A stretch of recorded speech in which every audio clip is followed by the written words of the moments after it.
Assalamualaikum warahmatullahi wabarakatuh. Pada malam hari ini Al-Faqir Abdul Somad akan menyebutkan beberapa riwayat bahwa Nabi SAW itu kedatangannya adalah membangun dengan ilmu. Mana bukti bahwa Nabi Muhammad SAW itu membangun dengan ilmu? Yang pertama, ayat yang pertama kali turun adalah Iqra. Padahal ketika itu orang Arab tidak boleh membaca, mereka tidak menulis dan tidak membaca. Al-Quran bercerita tentang itu. Walladzi ba'atsa fil ummiyina rasulan minhum. Allah mengutus kepada kaum yang ummi. Ummiyun maksudnya mereka yang tidak menulis dan tidak membaca. Maka yang menulis, yang membaca saat itu 40 orang. Itulah yang diangkat Nabi sebagai penulis wahyu. Di antaranya khalifah yang 4, Sayyidina Abu Bakar, Sayyidina Umar, Sayyidina Uthman, Sayyidina Ali. Di antaranya sahabat Nabi adalah Ubay bin Ka'ab, begitu juga dengan Zaid bin Thabit, Muawiyah bin Abi Sufyan. Mereka disebut dengan Kuttabul Wahyi, mereka yang menulis wahyu yang turun. Maka ketika yang pertama kali turun adalah Iqra, membaca. Iqra bismi rabbikal ladzi khalaq, khalaqal insana min 'alaq, Iqra wa rabbukal akramul ladzi 'allama bil qalam, 'allamal insana ma lam ya'lam. Maka yang pertama kali turun adalah membaca, dan membaca adalah ilmu pengetahuan. Jadi nampaklah bahwa Nabi Muhammad SAW bukan berbicara tentang masyarakatnya, karena masyarakatnya masyarakat jahiliyah, masyarakatnya masyarakat yang tidak suka membaca, karena mereka tidak boleh membaca. Tapi wahyu yang datang adalah Tanzilal Azizir Rahim, turun dari Allah Subhanahu wa ta'ala. Ini bukti pertama bahwa Nabi Muhammad SAW membangun dengan ilmu, karena ilmu tidak boleh diperolehi kecuali dengan membaca. Manusia ini yang mempengaruhi akal fikirannya ada 4. Yang pertama ayah, yang kedua ibu, yang ketiga lingkungan, yang keempat bacaan. Abdul Somad yang mempengaruhi cara saya berpikir ini ada 4. Yang pertama ayah saya, yang kedua ibu saya, yang ketiga lingkungan tempat saya dibesarkan, yang ketiga apa yang saya baca. Apa yang saya baca itulah yang berpengaruh kepada kepala saya. Maka Nabi yang pertama wahyu yang dia dikirimkan Allah kepadanya adalah membaca, supaya manusia dipengaruhi oleh hasil daripada bacaannya. Tapi Nabi Muhammad SAW pikirannya tidak dipengaruhi oleh 4. Kenapa? Ayah tidak mempengaruhi pikiran Nabi, karena ayahnya sudah meninggal ketika dia 2 bulan dalam kandungan. Ibunya pun tidak sempat mempengaruhi pikiran Nabi, karena Nabi dibesarkan di rumah Halimatus Sa'diyah. Tak lama setelah itu dia dikembalikan kepada ibunya, lalu kemudian ibunya pun meninggal dunia saat membawanya berziarah ke kota Al-Madinah, dan saat pulang meninggal. Lalu kemudian lingkungan Nabi peminum khamar, pemabuk, pezina, pejudi. Tapi Nabi tidak dipengaruhi oleh lingkungan. Yang ketiga, yang keempat adalah membaca. Nabi tidak boleh membaca. Maka bacaan tidak mempengaruhi fikiran Nabi, karena Allah menjadikan tidak mampunya Nabi membaca itu sebagai wahyu. Seandainya Nabi boleh membaca, maka apa kata orang? Itu Al-Quran diambil daripada Taurat, diambil daripada Zabur, diambil daripada kitab-kitab yang ada di zaman itu. Maka kita dengan senang, dengan mudah membantah Nabi tidak boleh membaca. Siapa yang mengatakan yang tidak boleh membaca Nabi? Allah sendiri yang mengatakan Nabi tak boleh membaca. Mana ayatnya? Walladzi ba'atsa fil ummiyina rasulan minhum. Makna minhum maksudnya sebagaimana masyarakatnya tak boleh membaca, maka Nabi pun juga sama seperti masyarakatnya, dia tidak boleh membaca. Tapi ayat yang pertama kali turun adalah Iqra, maknanya kita semua disuruh membaca. Apa yang kita baca? 2. Iqra membaca yang tertulis, Iqra membaca yang tidak tertulis. Membaca alam semesta, inna fi khalqis samawati, dalam penciptaan langit, wal ardi, penciptaan bumi, waqtilafil laili wan nahar, perputaran siang dan malam, la ayatin, itu semua adalah ayat-ayat. Ada ayat yang kita baca, Allahu la ilaha illa huwal hayyul qayyum, ayat kursi namanya. Ada ayat yang kita baca, alhamdulillahi rabbil alamin, ayat al-fatihah namanya. Tapi ada ayat kauniyah, ayat semesta. Wa fil ardi ayatun lil muqinin, di bumi ini ada ayat-ayat Allah. Wa fi anfusikum afala tubsirun, di dalam dirimu kenapa kamu tidak membacanya? Maka Islam datang menyuruh kita membangun dengan ilmu pengetahuan, tidak hanya setakat membaca yang tertulis, yang tersurat, tapi juga kita disuruh membaca yang tersirat. Maka yang tersirat pun dapat kita baca. Afala yanzuruna ilal ibili kaifa khuliqat, bagaimana unta diciptakan, wa ilas samai kaifa rufi'at, bagaimana langit diangkat, wa ilal ardi kaifa sutihat, bagaimana bumi dihamparkan, wa ilal jibali kaifa nusibat, bagaimana bukit-bukit, gunung-gunung dijadikan sebagai pasak di atas muka bumi. Ini pun juga perlu dibaca. Membangun dengan ilmu, maka yang dalil pertama adalah Iqra bismi rabbikal ladzi khalaq. Siapapun, apapun boleh kita baca. Bagaimana kalau ada orang ingin membaca tulisan orang kafir? Silakan baca Iqra, tapi jangan lupa bismi rabbikal ladzi khalaq. Membaca tetap dengan nama Allah. Khudh ma safa da'ma kadar. Kalau ada bacaan itu yang baik, ambil. Yang tidak baik, buang jauh-jauh. Membaca buku orang-orang liberal yang mengatakan bahwa semua agama sama, silakan baca. Tapi untuk mengambilnya sebagai pengetahuan, fa in tanaza'tum fi syai'in, kalau kamu bersilang pendapat tentang satu masalah, apakah ini halal atau haram, apakah ini boleh atau tidak boleh, farudduhu ilallah, balikkan kepada Allah, tengok Al-Quran, wa ila Rasul, balikkan kepada Rasulullah, tengok sunnah Nabi Muhammad sallallahu alaihi wasallam. Al-Quran dan sunnah. Tapi ada satu lagi, al-ulama warathatul anbiya. Kalau kita tidak tahu, jangan kita baca Al-Quran, kita baca terjemah, kita fahami sendiri, kita sudah sesatkan orang banyak. Dallun mudil, sesat dan menyesatkan orang lain. Al-Faqir Abdul Somad masih membaca Al-Quran, tapi membaca tafsir. Setiap subuh membacakan tafsir Jalalain yang ditulis oleh Imam Jalaluddin Al-Mahalli, Imam Jalaluddin As-Suyuti, kepada para pelajar-pelajar di pondok Ma'had Az-Zahra. Tetap membaca tafsir. Kalau tafsir masalah hukum hakam fiqh, baca tafsir Al-Jami' li Ahkamil Quran. Kalau tafsir tentang masalah riwayat-riwayat, maka baca tafsir Al-Quranil Azim Abul Fida Ismail Ibn Kathir. Kalau tafsir yang mengkaji tentang Alur Ra'yi, maka tafsir Al-Kabir Mafatihul Ghaib Imam Fakhruddin Ar-Razi.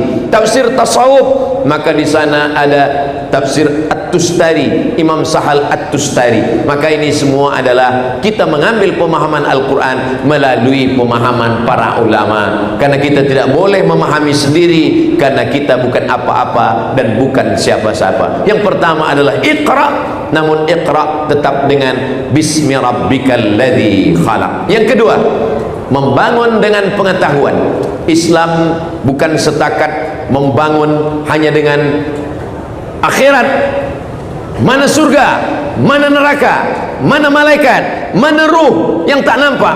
Tapi Islam mengajarkan kita tentang ilmu pengetahuan dengan meyakini yang nampak. Dengan itulah kita beriman kepada yang tak nampak.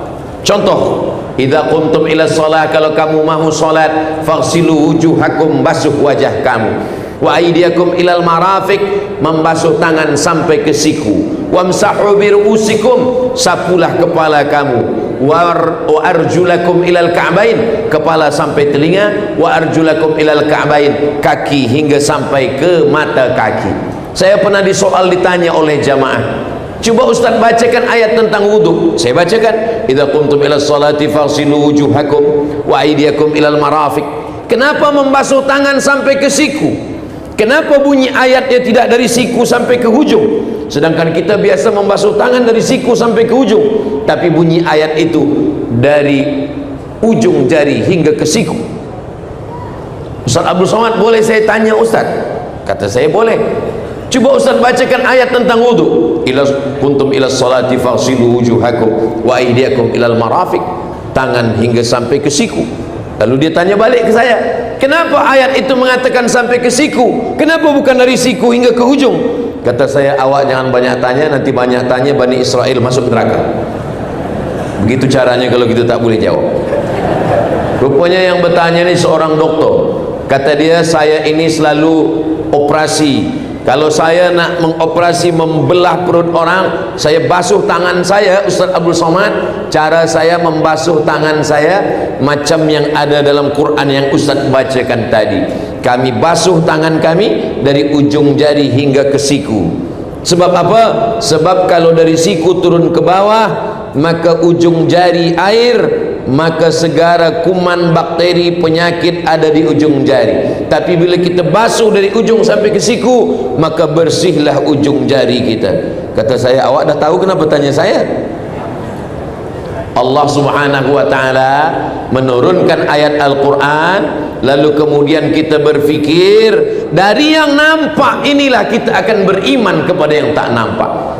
Yang tak nampak malaikat, yang tak nampak ruh, yang tak nampak alam barzah, yang tak nampak surga, yang tak nampak neraka. Tapi kita menjadi beriman kepada yang tak nampak, karena sesuatu yang nampak, dari mana Nabi Muhammad tahu perkara ini? Padahal dia tak boleh membaca, dia tak boleh menulis. Dari situlah akan datang keimanan kepada Allah Subhanahu wa ta'ala, membangun dengan ilmu pengetahuan. Yang ketiga, bila kita baca Al-Quran, amma yatasaalun 'anil naba'il 'azim alladhi hum fihi mukhtalifun kalla saya'lamun thumma kalla saya'lamun alam naj'alil arda mihada. Kami jadikan bumi ini terhampar. Ternyata bumi yang terhampar ini, di atas ini ada bumi lapisan bagian atas, sama seperti pentas tempat saya tegak berdiri, ada bagian atas. Inilah dia hambal, ada karpet. Dia bergoncang, dia bergoyang. Bagaimana supaya dia tidak bergoyang? Maka dia mesti dibagi paku. Pakunya itu adalah disebutkan dalam Al-Quran. Allah Subhanahu wa ta'ala, wal jibala autada. Jibal, bukit-bukit, autada, sebagai pakunya. Maka sebagaimana kita letakkan kertas di tepi dinding, lalu kemudian datang angin kencang, kertas bergoyang kena angin, puting beliung. Begitu jugalah bagian bumi bagian atas ini bergoyang. Lalu bagaimana supaya bumi ini tidak bergoncang? Dibuatkan Allah pakunya, wal jibala autada. Ternyata bila kita tengok ada gunung yang menjulang tinggi, sesungguhnya sepertiga yang di atas, 2/3 terhunjam ke dalam tanah. Nanti sampai masanya gunung-gunung ini akan tercabut. Gunung Merapi, gunung yang menjulang tinggi akan tercabut dari dalam tanah, akan naik ke atas.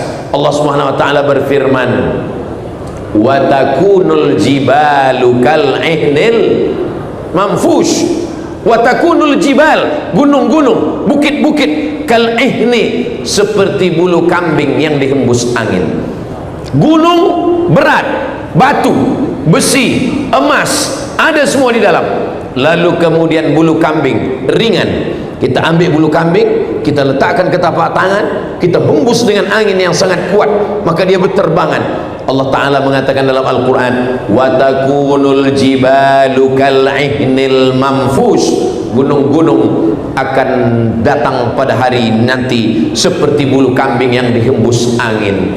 Maka bila kita tanya kepada orang yang mengkaji tentang ilmu bumi, namanya geologi, maka mereka pun akan mengatakan itu, bahwa gunung-gunung ini akan tercabut, dan ketika gunung tercabut maka bumi akan bergoncang. Itulah yang disebut dengan hari kiamat. Apa kata Allah dalam Al-Quran? Wa taran nasa sukara. Ketika gunung tercabut, bumi bergoncang, kamu melihat manusia seperti mabuk. Wa mahum bisukara, mereka bukan mabuk, walakin azaballahi syadid, tapi azab Allah itu amat sangat kuat. Beberapa bulan lepas saya pergi ke Banda Aceh. Sampai di Aceh saya pergi ke museum tentang tsunami. Lalu saya tanyakan apa yang terjadi ketika tsunami. Itu Ustaz Abdul Somad, di tengah laut Aceh itu ada bagian bumi yang bertemu, lalu kemudian dia bergeser sehingga bergoncang. Lalu goncangannya di tengah laut itulah yang membuat air di pantai surut sekejap, ikan-ikan naik, lalu kemudian setelah itu dia naik lagi ke atas, menghancurkan semuanya.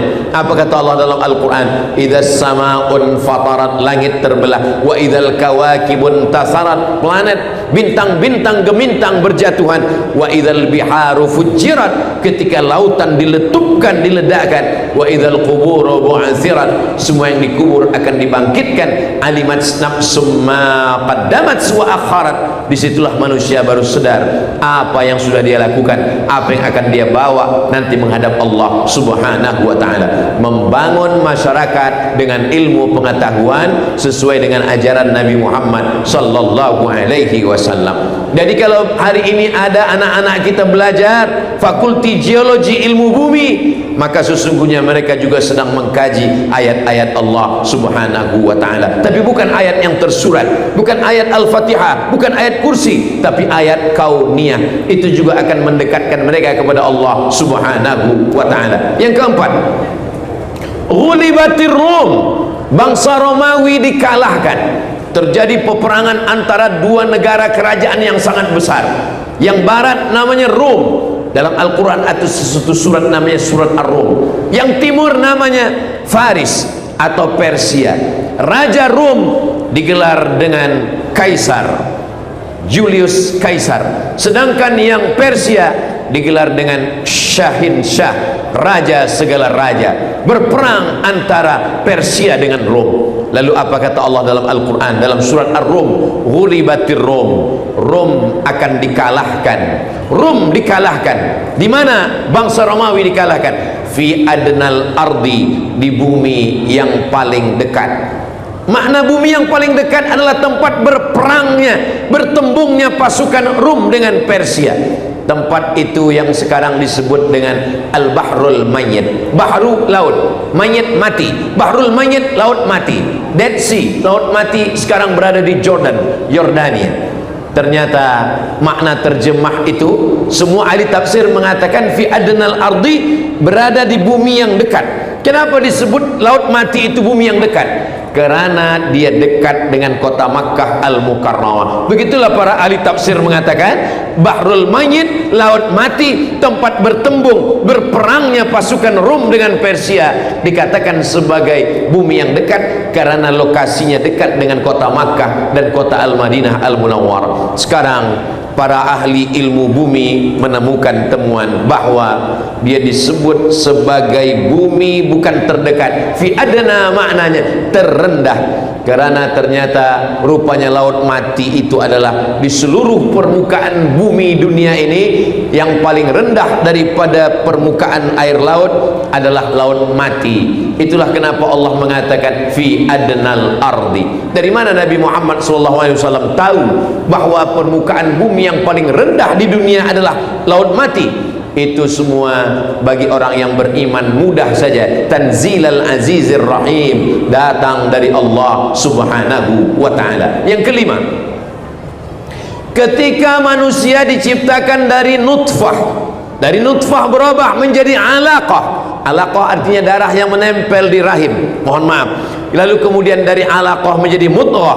Mudghah artinya segumpal, seketul, segenggam daging. Dari mudghah berubah menjadi izam, terbentuklah tulang. Fakasaunal izama lahma, tulang ini kami balut dengan daging. Dari air berubah menjadi darah, menjadi daging, daging menjadi tulang, tulang dibalut dengan daging. Thumma ansha'nahu khalqan akhar, lalu kami ciptakan dia makhluk yang baru. Fatabarakallahu ahsanul khaliqin, maha suci Allah yang menciptakan sebaik-baik penciptaan. Dialah yang pencipta sebaik-baik penciptaan. Kebetulan dalam sebuah seminar saya bersama seorang doktor berdua. Saya membacakan ayatnya dan dokter ini membacakan menurut ilmu kedokteran. Kata si dokter ini berkata, namanya Dr. Alfian, Ustaz Abdul Somad, saya pernah menanyakan ayat ini kepada seorang profesor dari Amerika. Profesor, dalam kitab suci kami Al-Quran dikatakan bahwa manusia itu prosesnya 5. Dari nutfah berubah menjadi darah, berubah menjadi daging, berubah menjadi tulang, tulang dibalut daging, menjadi makhluk yang sempurna. Apa pendapat kamu tentang kitab suci saya yang bercerita tentang ini? Kata profesor dari Amerika itu, mungkin nabi kamu itu sudah punya mikroskop. Mereka tidak berpikir tentang Tuhan, mereka tidak berpikir tentang Jibril, mereka tidak berpikir tentang yang gaib, karena sulit, susah, payah bagi mereka untuk mempercayai itu. Tapi bagi kita senang saja. Wa ma yantiqu 'anil hawa in huwa illa wahyun yuha, dari Allah Subhanahu wa taala. Bahkan Nabi SAW menceritakan harinya, inna ahadakum yujma'u khalquhu fi batni ummihi 40 yawman nutfah, 40 hari dalam bentuk air, summa yakunu 'alaqatan mithla dhalik, 40 hari dalam bentuk darah, summa yakunu mudghatan mithla dhalik, 40 hari dalam bentuk daging, summa yursalul malaku, setelah itu barulah dikirim Allah Subhanahu wa taala malaikat. Membangun dengan ilmu pengetahuan. Umat ini mesti disadarkan bahwa kitab suci engkau adalah kitab ilmu pengetahuan. Sila belajar di fakulti perubatan kedokteran, sila belajar di fakulti geologi, engkau akan menemukan kebenaran, karena Allah berjanji, sanurihim ayatina, kami akan tunjukkan ayat-ayat kami, tanda-tanda kebesaran kami, fil afaq, di atas permukaan alam semesta. Dengan apa? Dengan menggunakan akal fikiran. Afala ta'qilun, kenapa tidak berfikir? Afala tatafakkarun, kenapa tidak berfikir? Afala tatadzakkarun, kenapa tidak mengambil pelajaran dari yang sudah disebutkan Allah dalam Quran dan hadis Nabi Muhammad sallallahu alaihi wasallam. Yang keenam, inna fi khalqis samawati, dalam penciptaan langit, wal ardi, penciptaan bumi. Ketika orang berpikir tentang penciptaan langit, maka muncullah satu ilmu yang disebut dengan astronomi. Lalu kemudian ketika penciptaan bumi, muncullah satu ilmu yang disebut dengan ilmu geologi. Inna fi khalqis samawati wal ardi waqtilafil laili wan nahar, perputaran siang dan malam, malam jadi siang, siang jadi malam, lalu berubah menjadi bulan, bulan menjadi tahun, tahun menjadi abad. Inna fi khalqis samawati wal ardi waqtilafil laili wan nahari la ayat, itu semua adalah ayat-ayat. Tapi Allah tidak mengatakan la ayat linnas, karena tidak semua manusia menjadikan itu sebagai ayat. Lalu itu bagi siapa? Liulil albab, bagi orang yang berakal dan berfikiran saja. Sebetulnya kita ini berfikir dengan hati atau dengan kepala? Maka tidak sepakat Imam Syafi'i dengan Imam Hanafi. Kata Imam Hanafi, berfikir itu dengan kepala. Itulah kenapa orang selalu mengatakan, saya sudah letih berfikir Ustaz, kepala saya ini sakit berfikir. Tapi kata Imam Syafi'i, menurut ayat Al-Quran, berfikir itu di hati. Mana dalilnya? Afala yatadabbaruna al-Quran, mengapa mereka tidak memahami Al-Quran? Am ala qulubin aqfaluha, atau hati mereka sudah terkunci?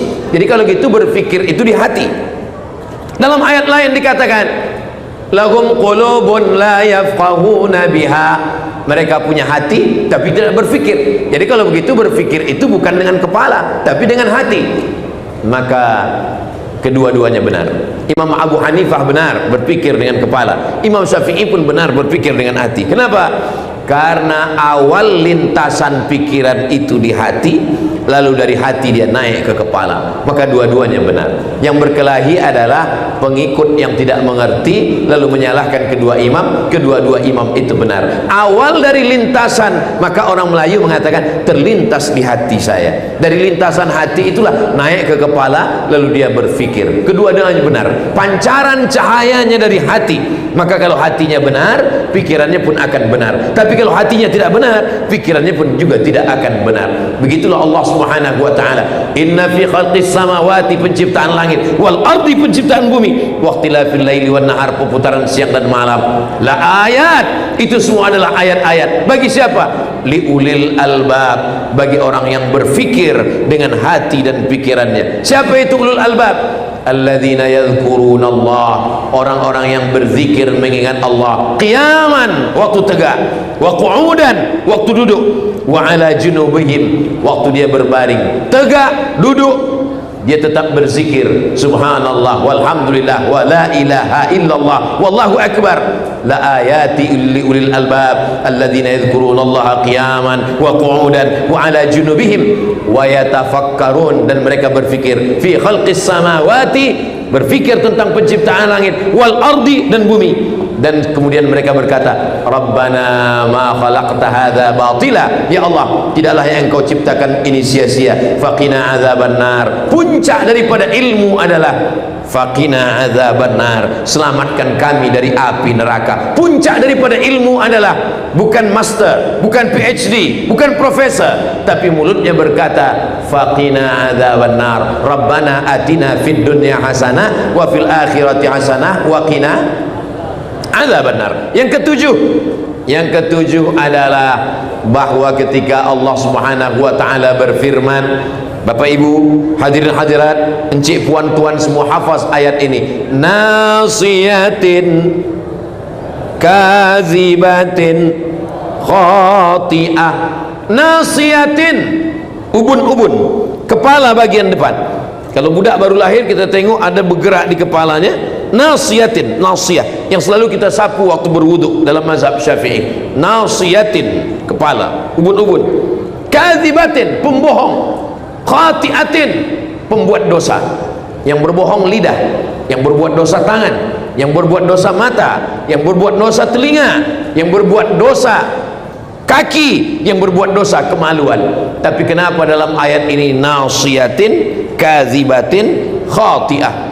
Ternyata yang boleh menjawab ini adalah doktor spesialis otak.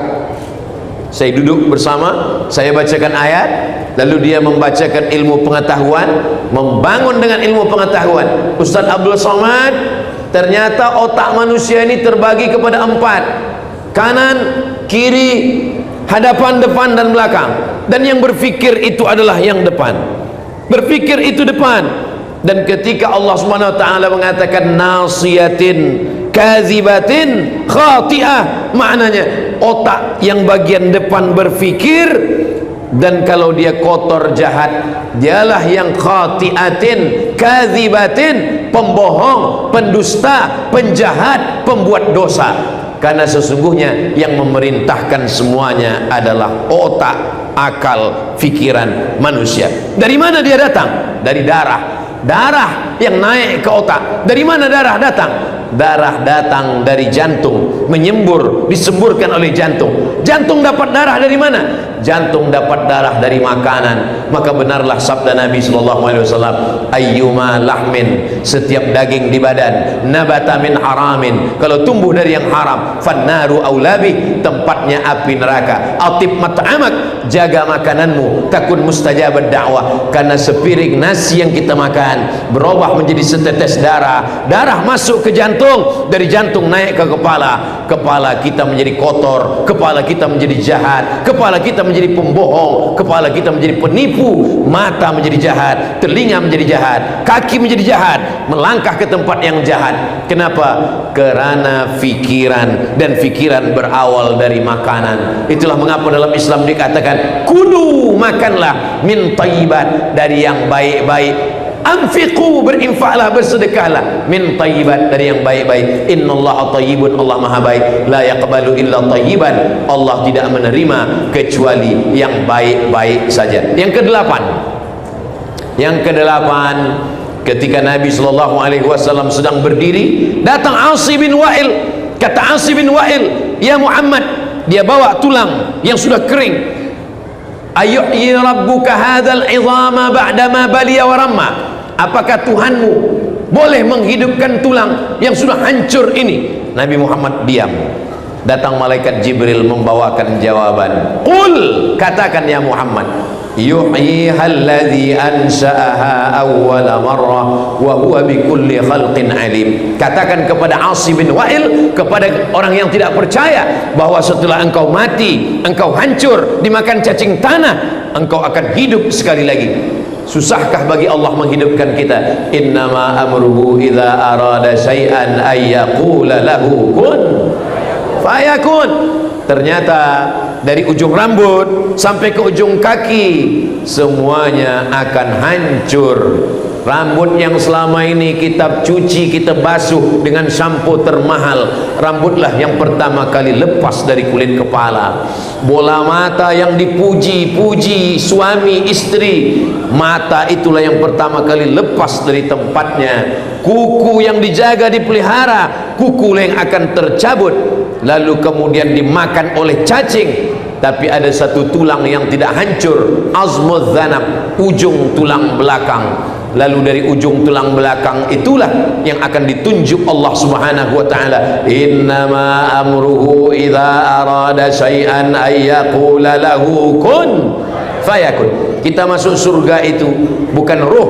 Kalau masuk surga ruh, berarti kita mimpi masuk surga. Kita tidak mau mimpi masuk surga. Kita masuk surga beserta dengan jasad-jasad kita sekali.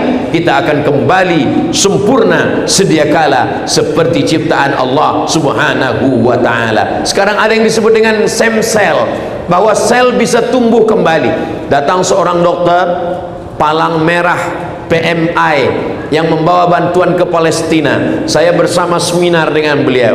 Ustaz Abdul Somad, di dalam badan kita ini ada sel yang kalau saya pasangkan dia boleh tumbuh balik.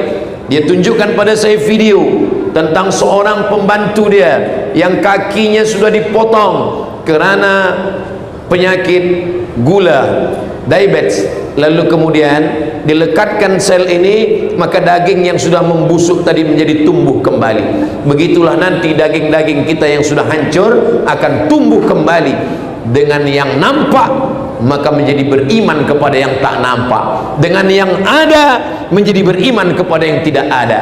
Kalau dulu orang Islam membawa pedang untuk berhadapan dengan Abu Jahal dan Abu Lahab, di akhir zaman pedangnya adalah ilmu pengetahuan, membangun masyarakat muslim dengan ilmu pengetahuan. Yang kesembilan, sekarang ada yang disebut dengan global warming. Dunia semakin panas. Kenapa dunia semakin panas? Ais yang ada di kutub mencair. Karena ais mencair, maka air laut naik ke atas. Daratan-daratan sebagian pantai tenggelam.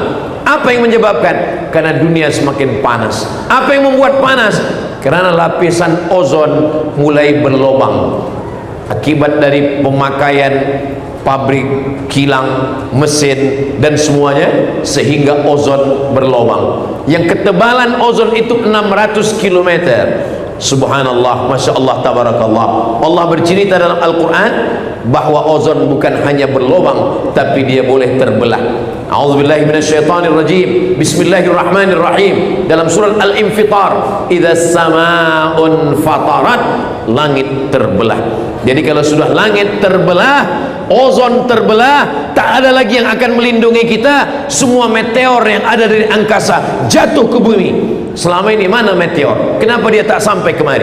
Karena dia ditapis oleh ozon. Tapi bila ozon ini terbelah, uap panas yang ada dari atas turun ke kita. Sedangkan sekarang dia berlubang sedikit saja kita panasnya. Na'udzubillah. Bagaimana di akhir zaman? Tapi Allah Maha Sayang. Yang merasakan fitnah akhir zaman hanya orang kafir saja. Hari kiamat itu tidak dirasakan orang beriman, karena datang uap sejuk, orang yang beriman meninggal semua. Itulah kenapa sebelum salam kita minta perlindungan dari 5. Allahumma inni a'udzubika min azabi jahannam, wa min azabil qabri, wa min fitnatil mahya wal mamat, wa min syarri fitnatil masihid dajjal. 5. Maka yang dimaksud dengan fitnatil mahya, ketika ozon itu terbelah dan semua manusia kepanasan terbakar, kita tidak merasakan karena kita mati sebelum itu. Mudah-mudahan kita diselamatkan daripada kesusahan hari kiamat, insyaallah.